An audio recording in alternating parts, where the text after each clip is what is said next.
Foi aberta nesta sexta-feira a consulta pública para vacinação infantil contra a Covid-19. O site apresenta instabilidade, mas, segundo o governo, os brasileiros poderão dar sua opinião sobre o tema até o dia 2 de janeiro. Sobre esse assunto, eu converso com a Fernanda Campanucci, diretora-geral da Open Knowledge Brasil. Fernanda, muito obrigada por nos atender. Bem-vinda ao CNN Prime Time. Boa noite, Carol. Muito obrigada. Bem, Fernanda, primeira pergunta para você, esse formulário que está ali disposto nessa consulta pública, ele segue os princípios da Lei Geral de Proteção de Dados, Fernanda?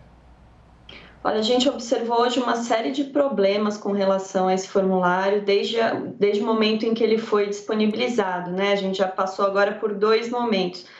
Num primeiro momento, ele não seguia em nada as boas práticas e as recomendações, as obrigações da Lei Geral de Proteção de Dados, porque ele era um formulário bastante inadequado, que pedia dados a mais do que seriam necessários, né? Dados pessoais, como telefone, sexo, data de nascimento, para vincular, né, a uma identidade, ao CPF de cada cidadão que fosse responder à pesquisa.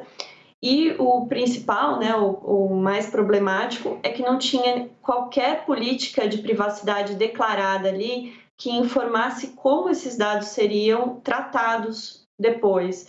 O que a gente sabe é que eles estariam sendo armazenados de uma forma muito insegura, porque é uma planilha, basicamente, né, um formulário que armazena tudo numa planilha muito comum, né, e não tem todos os mecanismos de segurança que seriam necessários. Mas, para além disso, tem também o fato de que são desproporcionais, né, e como a LGPD fala, pouco razoáveis a coleta de informações que não seriam necessárias nesse caso para essa finalidade. Então, esses foram os primeiros problemas que a gente observou. Depois, acho que provavelmente depois de todas as críticas e depois de todos os problemas apontados, e principalmente uma falha técnica ali, porque esse formulário só tinha capacidade para recolher até 50 mil opiniões, e era muito suscetível também à votação por robôs, né, automatizar o acesso, porque ele não era um formulário específico para isso, para validar a identidade das pessoas.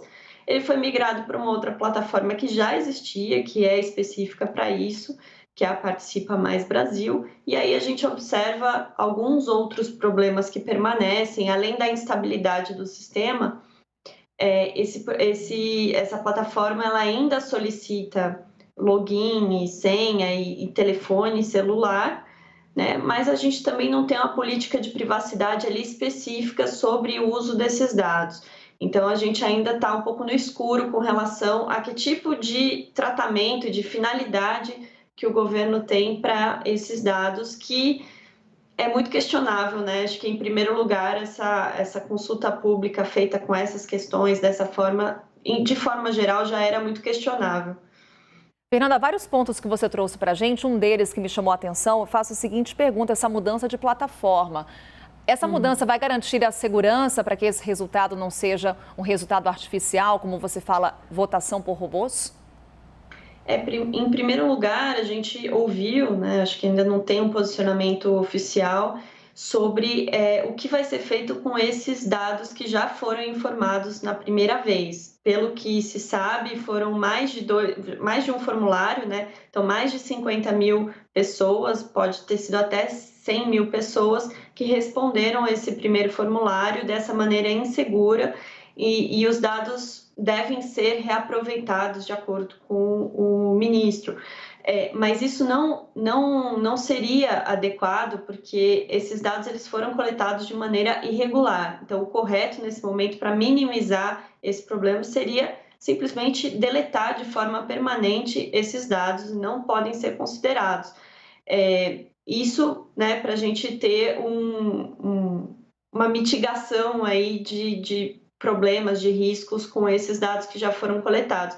Mas tem esse problema também da integridade desses resultados, né, da credibilidade, da confiabilidade desses resultados, porque não tinha validação de CPF, uma mesma pessoa podia inserir dados diversas vezes, né? Não tinha uma garantia de que uma pessoa estava votando. Mas também é uma enquete que ela não segue preceitos de uma consulta pública, é simplesmente uma enquete para levantar a opinião da população que não está usando um instrumento adequado para isso, né? Fora essa questão do tema que eu insisto, a gente já ouviu e tem ouvido ao longo do dia diversos especialistas falando sobre como é inadequado levantar esse tipo de questão dessa maneira, né? Mas, além do conteúdo, a forma também está muito equivocada. Fernanda, você, logo no início da nossa conversa, disse que essa consulta pública fere princípios da Lei Geral de Proteção de Dados. Ela pode, então, ser questionada judicialmente? Ela deveria, na forma em que ela estava inicialmente, certamente poderia ser questionada judicialmente, até pode ser esse motivo pelo qual ela foi retirada do ar, né, além da limitação técnica, mas ela não tinha a declaração ali de uma política de privacidade, que informasse para os cidadãos o que aqueles dados, por que aqueles dados estavam sendo coletados, o que seria feito com eles. Então, só por esse motivo, né, por ela não estar adequada à legislação, ela já poderia ser questionada. E também por causa da própria forma como as questões estão colocadas ali.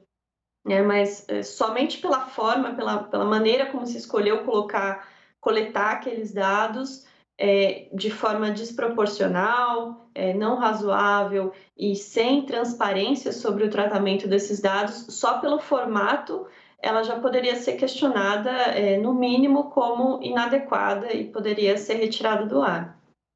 Fernanda Campanucci, nessa conversa conosco aqui no CNN Prime Time. Mais uma vez, muito obrigada, Fernanda, por nos atender.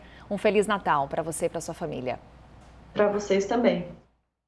Por aqui seguimos falando de sonhos, de metas para 2022. Meta de muita gente é ganhar na Mega Sena. Faltam 7 dias, então, para esse fim do ano. É justamente esse tempo que as pessoas têm para fazer cumprir essa meta, apostar naquela famosa Mega da Virada. Nesse ano, o prêmio está estimado em 350 milhões de reais.